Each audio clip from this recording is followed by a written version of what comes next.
अस्सलामुअलैकुम। Galaxy news के साथ मैं हूं शहबाज भी और आपको अपने डिजिटल चैनल पर खुशामदीद कहती हूं। नाज़रीन, आज का व्लॉग बहुत ही अहम होने जा रहा है क्योंकि हम आज के व्लॉग में आपको बताएंगे कि इस्लामाबाद में यानी कि पाकिस्तान के कैपिटल में बहुत ही आला शख्सियात और सियासी शख्सियात के अलावा हसास अदारों की भी शख्सियात की अहम बैठक हुई है और उसमें बहुत ही अहम फैसले भी कर लिए गए हैं। और इसके साथ साथ ही इलेक्शन कमीशन का आज के रोज हंगामी इजलास बुलाया गया और उसमें इलेक्शन के हवाले से अहम डिसीजन भी ले लिए गए हैं और कहा जा रहा है कि आइंदा दिनों में आपको उसके असरात भी नजर आएंगे। तो हम इस वीडियो में आपको डिटेल से बताएंगे, तो वीडियो का अंत तक लाजमी देखिएगा। अगर आप चैनल पर नए हैं तो चैनल को लाइक एंड सब्सक्राइब कर लें ताकि हर नए आने वाली वीडियो का नोटिफिकेशन बासानी आपको मिलता रहे। तो सबसे पहले शुरू करते हैं कि इस्लामाबाद में होने वाली बड़ों की बड़ी बैठक के बारे में, यानी कि आला शख्सियात जो थी और यानी कि गुज़श्ता रोज आर्मी चीफ साहब की सरबराही में जनरल सैयद आसिम मुनीर की सरबराही में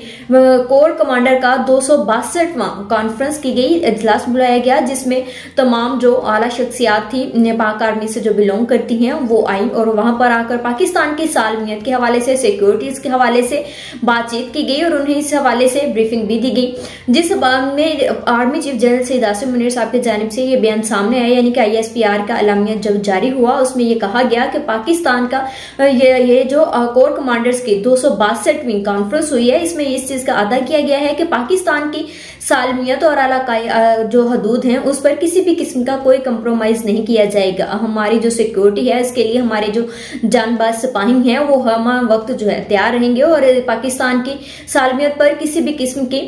कोई भी जो सिक्योरिटी इश्यूज आ रहे हैं सामने पे अगर, तो इस चीज के हवाले से भी उन्होंने इस चीज को निपटने का यानी कि बहादुरी के साथ निपटने का भी अदा किया गया है। और इसके साथ साथ ही दूसरी जानिब आज के दिन ही इलेक्शन कमीशन ऑफ पाकिस्तान की जानिब से भी बहुत बड़ा और अहम इजलास बुला लिया गया जिसमें पूरे पाकिस्तान के अंदर होने वाले इस टाइम में, क्योंकि पाकिस्तान की सूरत हाल बहुत इस टाइम में नाजुक है और ऐसे वक्त में जबकि एक हफ्ता रह चुका है आइंदा के इंतखाबात को, तो इस हवाले से आज के दिन इलेक्शन कमीशन ऑफ पाकिस्तान की जानिब से ये बुलाया गया इजलास और इसमें पाकिस्तान की सिक्योरिटीज जो थी ओवरऑल खासकर खैबर पख्तूनख्वा और बलोचिस्तान के इलाकों में जो दहशतगर्दी और बम धमाके किए जा रहे हैं जिस वजह से उन इलाकों को हसास करार दिया जा रहा है, इस वजह से इलेक्शन कमीशन ऑफ पाकिस्तान ने अचानक से हंगामी इजलास बुला लिया जिसमें उन्हें इस हवाले से ब्रीफिंग भी दी गई और Pakistan election commission of Pakistan जो है आइंदा के जो इंतखाबात होंगे इसके लिए एक नया सेटअप भी लेकर आ रहा है, यानी कि इलेक्शन मैनेजमेंट सिस्टम EMS यानी कि वो ऑनलाइन होगा। और उस हवाले से उन्होंने कहा भी गया जो आज का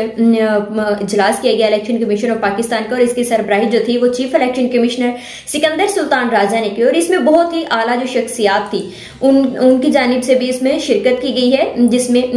हसास अदारों के हुकाम भी शामिल थे, IGs जो थे खैबर पख्तूनख्वा के और बलोचिस्तान के, उन्होंने भी शिरकत की और मतलब तमाम बड़े जो अहम शख्सियात हैं उनकी इस इजलास में शिरकत थी और उन्होंने इस बात पर ब्रीफिंग भी उन्हें दी गई है कि किन किन इलाकों का जो वो हसास करार दिए जा रहे हैं। और इस हवाले से उसके बाद से निगरान वज़ीर दाखिला गौहर एजाज की जानिब से मीडिया कॉन्फ्रेंस भी की गई। उन्होंने बताया कि 8 फरवरी 2024 को इंतखाबात हर सूरत में होंगे, इस चीज के बारे में कोई भी अबहम ना रखे कि होंगे या नहीं होंगे, या पाकिस्तान में सिक्योरिटी खदशात हैं जहाँ सिक्योरिटी इश्यूज आ रहे हैं तो हसास अदारों में भी अगर आप ये हसास इलाके जो हैं अगर आप वहां पर ये समझ रहे हैं कि हो सकता है कि इंतखाबात मुलतवी कर दिए जाए तो ऐसा बिल्कुल नहीं होगा। और हम जो है वोटर्स और सपोर्टर्स उनकी जानिब से कहा गया कि वो अपने इत्मीनान के साथ आएं और अपना वोट जो है वो कास्ट करके जाएं, आपको पूरी सिक्योरिटी दी जाएगी। और इस हवाले से उन्होंने जो हसास इलाके करार दिए जा रहे हैं पोलिंग के हवाले से उनके लिए भी सिक्योरिटी के मजीद इकदाम भी बढ़ा दिए गए हैं। और इसके साथ साथ ही आपको ये भी बताएं कि खैबर पख्तूनख्वा के जो सूबा है वहां पर 15 अहम सियासी शख्सियात को धमकियां भी मौसूल हुई हैं शिद्दत पसंद गिरोह की जानिब से और उन्हें इस चीज के हवाले से आइंदा के जो इंतखाबात हो रहे हैं उस हवाले से धमकाया भी जा रहा है जिसमें नून लीग के रहनुमा भी शामिल हैं, JUI फे के रहनुमा भी शामिल हैं और कुछ साबिक वफाकी वुज़रा जो है वो भी शामिल हैं जो आइंदा के इंतखाबात लड़ने जा रहे हैं खैबर पख्तूनख्वा के सूबे के हवाले से। तो वहां पर उनके शिद्दत पसंदों की जानिब से उन्हें जो है वो धमकियां दी जा रही हैं, उन्हें कॉलिंग की जा रही है कि आप आप जो इंतखाबात हो रहे हैं या तो दस्तबरदार हो जाए या आपकी जान को खतरा है, या कोई भी जो मसाइल मसले हैं इस हवाले से उन्हें धमकियां दी जा रही हैं, जिस वजह से वहां की जो पुलिस है उनके इलाकों की उनको भी बाखबर कर दिया गया है, आगाह किया गया है, और उनकी जो सिक्योरिटी है उनको भी मजीद बढ़ा दिया गया है। और उसके साथ साथ ही आपको ये भी बताएं कि सिर्फ यही नहीं बल्कि अडयाला जेल, रावलपिंडी की सबसे बड़ी जो जेल है अडयाला जेल है, वहां पर जो बहुत सी अहम शख्सियात इस वक्त कैद में हैं, यानी कि खासकर बानी पीटीआई साहब उधर है, इमरान खान साहब है, वहां पर चौधरी परवेज जलाई, शेख रशीद साहब है, साबिक वजीर खारजा शाह महमूद कुरैशी वहां पर कैद है। तो अडयाला जेल को भी बम से उड़ाने की धमकी दी गई है गुज़श्ता दिनों, और इस हवाले से अडयाला जेल की जो इंतजामिया उनकी जानिब से ये कहा गया कि अडयाला जेल का जो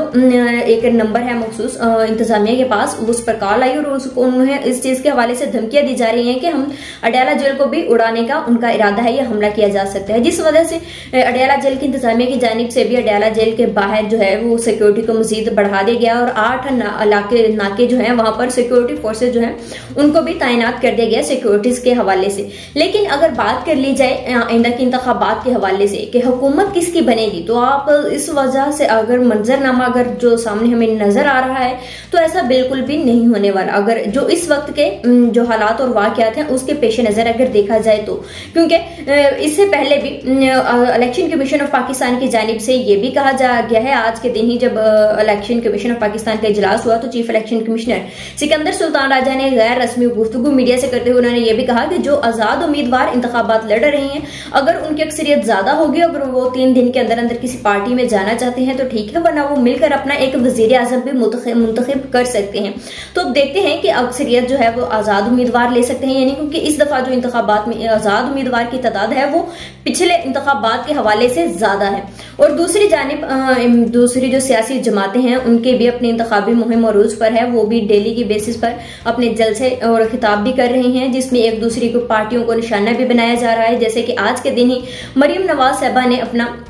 सवात में जलसा किया, और कल के रोज जो उनका जलसा था उसमें तो उन्होंने कहा कि जब बानी पीटीआई इमरान खान साहब और उनकी अहलिया बुशरा बीबी को तोशा खाना केस के हवाले से सजा दी गई, तो उन्होंने कहा कि मैं बुशरा बीबी की सजा पर खुश नहीं हूं, ना ही मैं इस चीज पर खुशी मनाना चाहती हूं। लेकिन आज के दिन ही जैसे ही उन्हें यह खबर मिली कि बुशरा बीबी अडयाला जेल में कैद नहीं हुई है बल्कि वो बनी गाला में उनको नजरबंद किया गया, उन्हें वहां पर कैद किया गया है, तो इस हवाले से आज के दिन मरियम नवाज साहबा ने उनको भी तनकीद का निशाना बनाया अपने जलसे में। मरियम नवाज साहबा की जानिब से कहा गया कि एक वो खतून जिसने चोरी की है उसको किस वजह से आपने बनी गाला में भेज दिया है, महल में भेज दिया है, कैद कर दिए गए हैं। उन्होंने कहा कि मुझे भी जब मैं 2018 में जब मेरे वालिद साहब को गिरफ्तार किया गया था, मुझे भी ऐसी ऑफर्स की गई थी कि आप या तो सरकारी रेस्ट हाउस में चले जाए, तो मैंने इस ऑफर को जो था वो करा दिया था कि नहीं, मैं अपने वालिद साहब के साथ अडयाला जेल में ही रहूंगी। तो इस हवाले से मरियम नवाज साहबा का ये भी ख्याल होगा कि हो सकता था कि कल के रोज जिस तरह से बुशरा बीबी खुद गई है अडयाला जेल अपनी गिरफ्तारी देने के लिए, तो वो अडयाला जेल में ही होंगी, कैद रहेंगी। लेकिन बुशरा बीबी की जानिब से जो फैसले किए जा रहे थे, कुछ लोग कह रहे थे कि उन्हें जमान पार्क जो वहां की इंतजामिया थी